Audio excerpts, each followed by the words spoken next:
Good morning, everybody. It's Monday morning, and on the weekend, one of my friends asked me, what are the biggest mistakes that people make in spin classes? And my first response to him was, that's a hugely loaded question. But having said that, as a spin instructor, and I've been teaching for, 12 or 13 years, doesn't matter.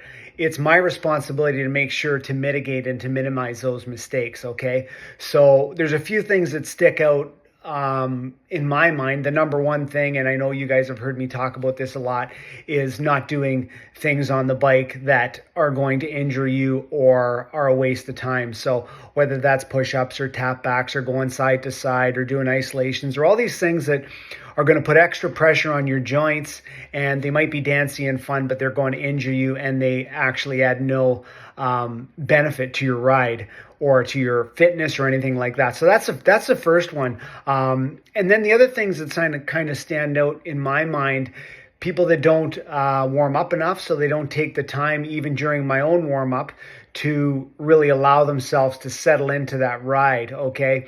And then also, not putting enough tension on the bike. Sometimes it may look good and it may be fun to really, get those legs going 100 miles an hour and there's no tension on the bike, but all you're doing is you're putting your knees and ankles and hips and everything at risk because you're not pedaling in a smooth manner. Okay, so that's another big one. Not cooling down. Some people will be in a spin class and they'll get done the tough part and off they go into their day or whatever they have to do. And that's a big one too, because what can happen is you're not settling down your nervous system, you're not recovering properly, and then you can end up getting injured. Not stretching after class, that's another big one.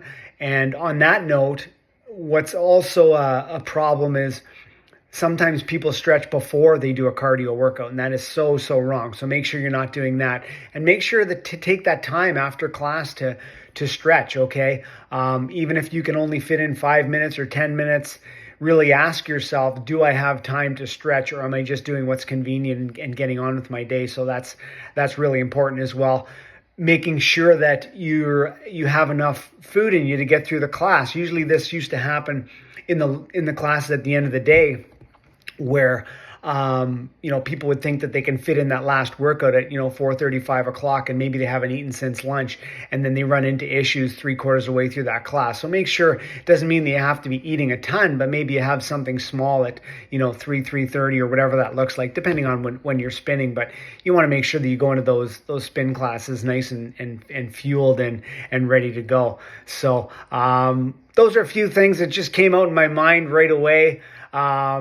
And of course, outside of the spin classes, make sure you're getting your cross training in. So you're doing your strength work in, you're getting your rest, you're doing your stretching and your yoga and all those other things that are going to help your overall body and your overall mind to make sure that you're staying healthy and happy and enjoying your life and staying injury free. It all comes down to that, staying injury free and making sure that you can be doing what you love to do long term. So hopefully this helps a few of you. Have a great Monday, and hopefully I'll see you on the bike soon. You guys take care.